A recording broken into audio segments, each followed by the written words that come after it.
আসসালামু আলাইকুম। আপনারা সবাই কেমন আছেন? আশা করি সবাই ভালো আছেন। আজ আপনাদের জন্য নিয়ে এসেছি গল্পের চতুর্থ পর্ব। আশা করি গল্পটি আপনাদের ভালো লাগবে। তাহলে চলুন শুরু করা যাক। আমি তমা তমা বলে কয়েকবার ডাক দিলাম, কিন্তু কোনো সাড়া শব্দ নেই। সে তার ঘুম নিয়ে ব্যস্ত। এবার আমি ওর গায়ে হাত দিয়ে ডাকলাম, তাতেই যেন বিপত্তি হলো। হঠাৎ করেই তমা আমার হাত ধরে বুকের সাথে চেপে ধরে। আমার হাতটাকে ডলপুতুলের মতো বুকের সাথে জড়িয়ে ধরে।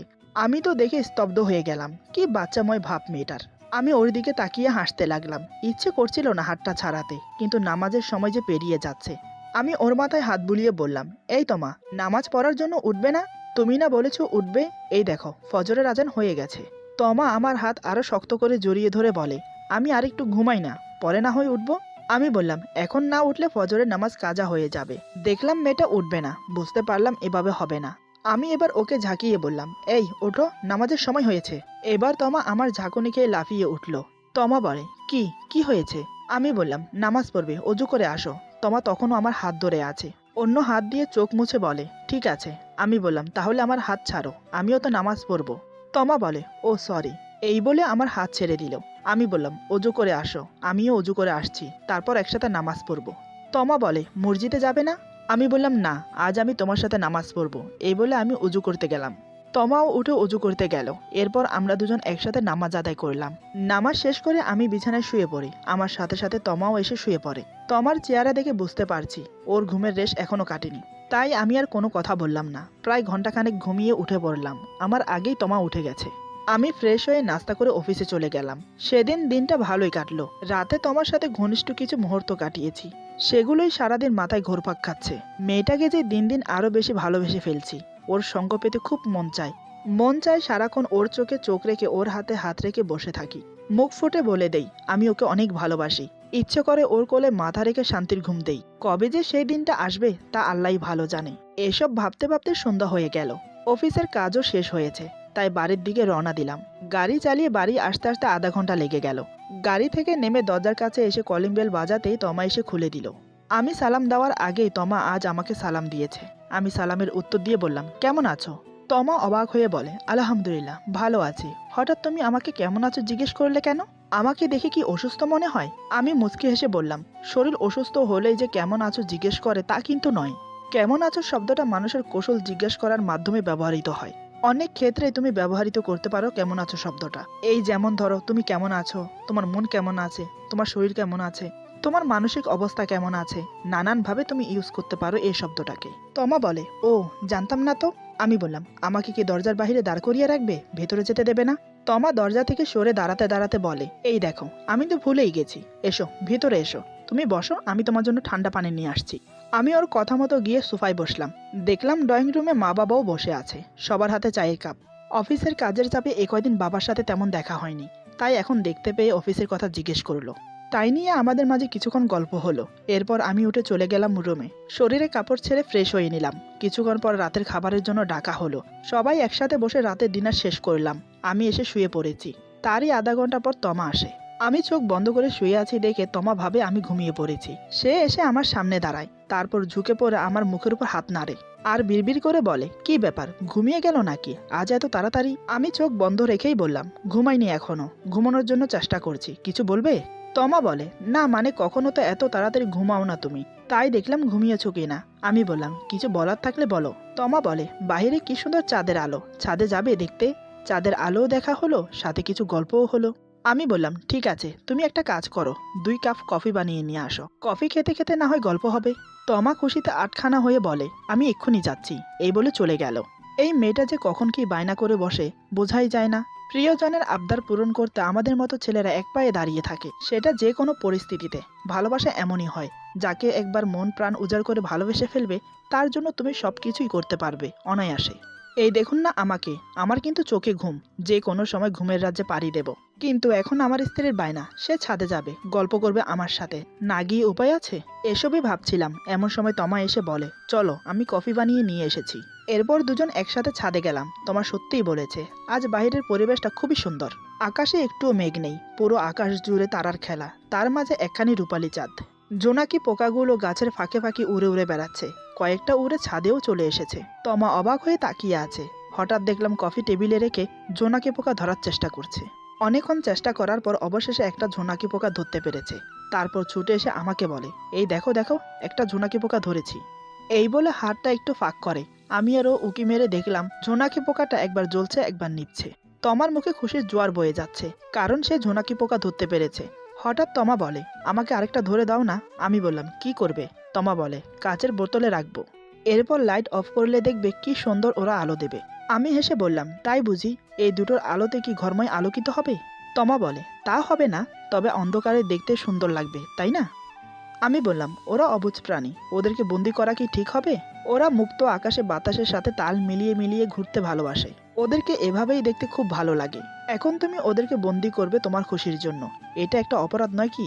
তমা বলে, তুমি সত্যি বলেছ, এমন করে তো কোনোদিন ভেবেই দেখিনি। জানো, ছোটবেলায় প্রায় গ্রামে ঘুরতে যেতাম। দাদুর আর নানুর বাড়ি দুটোই একই গ্রামে। এই হাঁটা পথ ধরো মিনিট 10-এর দূরত্ব হবে।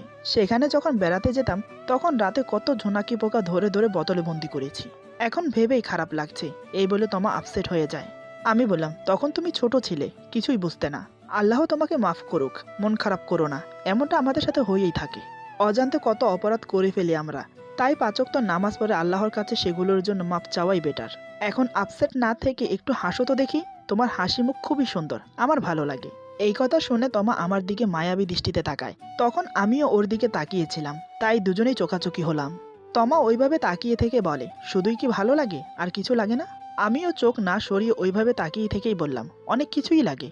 অনেক কিছুই বলতে ইচ্ছে করে, কিন্তু সেগুলো বলতে যে কারোর অনুমতি প্রয়োজন। যাকে নিয়ে বলবো সে এখনো আমাকে স্বামীর অধিকার দেয়নি। জানি না আমার কথা শুনে তমা কি মনে করলো। সে প্রসঙ্গ পাল্টিয়ে বলে, আজ হাদিসের কিছু বলবে না? ওর কথা শুনে বুঝতে পারলাম ও এ ব্যাপারে কথা বলতে চাইছে না। তাই আমি চোখ সরিয়ে অন্যদিকে তাকিয়ে বললাম, বলবো, চলো ওই দিকটাই বসি। তারপর দুজন দুটো চেয়ার টেনে বসলাম মুখোমুখি। ছাদের চেয়ার টেবিল আগে থেকেই ছিল, তাই আমাদের বসতে কোনো অসুবিধা হলো না। এরপর দুজনে বসে কফিতে চুমুক দিলাম। আমি বললাম, তোমার হাদিস শোনার আগ্রহ দেখে না আমার ভালো লাগে। তোমার মতো শ্রোতা পেলে না বলতেও ভালো লাগে। তমা বলে, আমার একটা অভ্যাস খুবই খারাপ, যে কোনো বই পড়তে ভালো লাগে না, কিন্তু কারোর মুখ থেকে শুনতে খুবই ভালো লাগে। আমি মুচকি এসে বললাম, সমস্যা কি, আমি তো আছি, তোমাকে শোনাবো। তমা বলে, তাহলে বলো শুনি।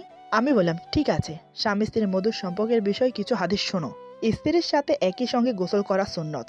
মা আয়েশার সাথে এবং কখনো মাইমুনার সাথে রাসূল সাল্লাল্লাহু আলাইহি সাল্লাম পবিত্রতা গোসল করতেন। মুসলিম 620, নাসাই 380। স্ত্রীর ব্যবহার করা মেসওয়াক দিয়ে মেসওয়াক করা সুন্নত।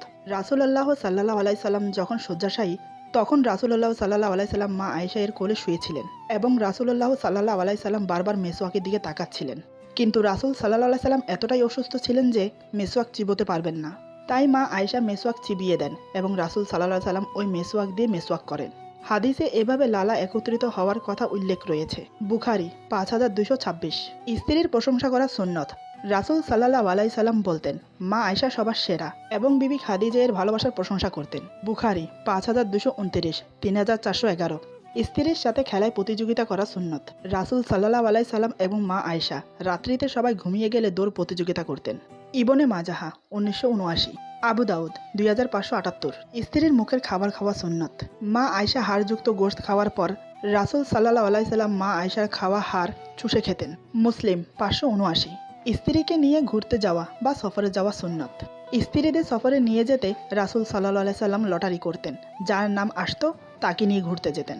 বুখারী 2593। শাওন মাসে বিবাহ করা সুন্নত। তিরমিজি 1093। স্ত্রীকে সুন্দর নামে ডাকা সুন্নত। রাসূল সাল্লাল্লাহু আলাইহি সাল্লাম মা আয়েশাকে হুমায়রা বলে ডাকতেন। স্ত্রীকে কখনো মারধর না করা সুন্নত। রাসূল সাল্লাল্লাহু আলাইহি সাল্লাম কখনো কারোর উপর প্রতিশোধ নিতেন না এবং স্ত্রীদেরকেও মারধর করতেন না। বুখারী 5204। বুখারী 6126। স্ত্রীর কোলে মাথা রেখে কোরআন তেলাওয়াত করা সুন্নত। বুখারী 297। স্ত্রীর কাজে কর্মে সহযোগিতা করা সুন্নত। বুখারী 676।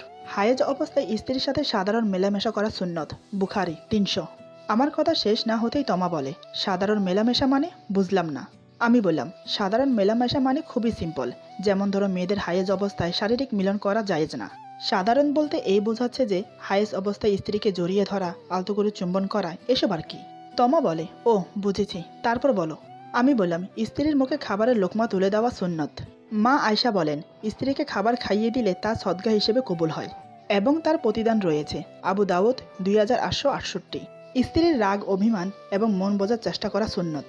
রাসূল সাল্লাল্লাহু আলাইহি সাল্লাম বলেন, আয়েশা তুমি আমার উপর রেগে থাকলে আমি বুঝতে পারি। মা আয়েশা বলেন, হে আল্লাহর রাসূল, কিভাবে বুঝেন আপনি? রাসূল সাল্লাল্লাহু আলাইহি সাল্লাম বলেন, তুমি যখন আমার উপর রেগে থাকো তখন বলো, হে ইব্রাহিমের প্রভু, আল্লাহকে এভাবে ডাকো। আর যখন খোশ মেজাজে থাকো তখন বলো, হে মোহাম্মদের প্রভু, আল্লাহকে এভাবে ডাকো। বুখারী 2228। এই বলে আমি কথা শেষ করি। তমা বলে, তোমাকে ধন্যবাদ জানালেও কম হবে, তোমার কাছ থেকে আমি অনেক কিছু শিখতে পারছি, ভালো লাগে শুনতেও শিখতে। আমি বললাম, এখানে ধন্যবাদের কি আছে? তুমি আমার স্ত্রী, তুমি কিছু না জানলে সেটা আমি তোমাকে শিখিয়ে দেব, এটাই তো নিয়ম। তমা বলে, কিন্তু আমি যে তোমাকে স্বামীর অধিকার থেকে বঞ্চিত রেখেছি, এটা তো আমি অন্যায় করছি, এটার জন্য আল্লাহ আমাকে শাস্তি দেবে না? আমি বললাম, না দেবে না। তমা অবাক হয়ে বলে, কেন? আমি যা করছি তা কি অপরাধ নয়? আমি বললাম, হ্যাঁ অপরাধ, কিন্তু আমি যদি অভিযোগ না করে তোমাকে ক্ষমা করে দেই তাহলে আল্লাহ তাআলা তোমাকে ক্ষমা করে দেবেন। তমা বলে, তোমার কোনো অভিযোগ নেই আমার প্রতি? আমি বললাম, না। তমা বলে, কেন? আমি কি কোনো অভিযোগের যোগ্যই না? আমি বললাম, তেমন কিছুই না। তমা বলে, তাহলে কি? আমি বললাম, সময় হোক সব বুঝতে পারবে। এমন সময় বাড়ির সামনে দিয়ে কেউ একজন যাচ্ছে, অন্ধকারে ঠিক বোঝা যাচ্ছে না, দূর থেকে দেখে মনে হচ্ছে চোর যাচ্ছে। চোরের কথা মনে আসতে সেদিনের কথাটা মাথায় আসলো। তোমাকে বলা হয়নি সেই কথাটা, এখন মনে আসতে ভাবলাম ওকে আজ বলবো, হয়তো চোরের কথাগুলো ওকে শোনালে খুব হাসবেও। এই ভেবে তোমাকে বললাম, তুমি জানো সেদিন আমাদের বাড়িতে চোর এসেছিল, বেশি দিন হয়নি, এই হয়তো হবে 1-1.5 মাসের মতো। তুমি ঘুমিয়েছিলে সেদিন, হঠাৎ কি কারণে আমার ঘুম আসছিল না, হঠাৎ দেখি বারান্দা দিয়ে কেউ একজন রুমে প্রবেশ করছে। আমি তো দেখে অবাক, এমন করে ঘরে শুধু চোরই প্রবেশ করতে পারে, ভদ্রলোক কখনো এভাবে বারান্দা দিয়ে ঢুকবে না। জীবনে কোনোদিন চোর দেখিনি কিংবা চুরি করা দেখিনি, তাই মনে মনে সিদ্ধান্ত নিলাম, চোরে চুরি করবে, আমি শুয়ে শুয়ে দেখব, লাস্ট মোমেন্টে চোরটাকে ধরে ফেলবো। এই ভেবে চুপচাপ শুয়ে রইলাম ঘুমের ভান ধরে। চোরটা রুমে প্রবেশ করে চুরি করতে লাগলো। আমি চোখ মিটমিট করে ওকে দেখছি, সে একটু টের পায়নি আমি যে জেগে আছি। চোরটা চুরি করে চলেই যাচ্ছিল, ঠিক তখনই আমি ধীর পায়ে উঠে চোরটার ঘাড়ে মারলাম এক ঘুষি। তাতেই চোর বেটা চিত হয়ে পড়ে গেল মেঝেতে। ধাতস্থ হতে প্রায় কিছুটা সময় লেগে যায়। ততক্ষণে আমি চোরটাকে জরিপ করে নিলাম। দেখতে খুবই হ্যান্ডসাম, পড়াশোনা জানা, কথার হাবভাবে বোঝা যায় খুবই স্মার্ট। এই ধরে নাও আমার সমবয়সী হবে, তা সে যেমনই হোক। তোমাকে আসল কথা বলি, চোরটা কি বলে জানো? তার নাকি গ্রামে বউ আছে, বাচ্চাও আছে 2টো। শুধু তাই নয়, এখানে নাকি কয়েকটা গার্লফ্রেন্ড আছে। আমি শুনে তো অবাক, মানুষ একটা গার্লফ্রেন্ডকে পুষতে হলে বাবার পকেট থেকে টাকা চুরি করতে হয়, আর চোর বেটা বলে কি বউ বাচ্চার সাথে আরও কয়েকটা গার্লফ্রেন্ডকেও পোষে। তারপর আমি অনেক বোঝালাম, জানি না সে কতটুকু বুঝেছে।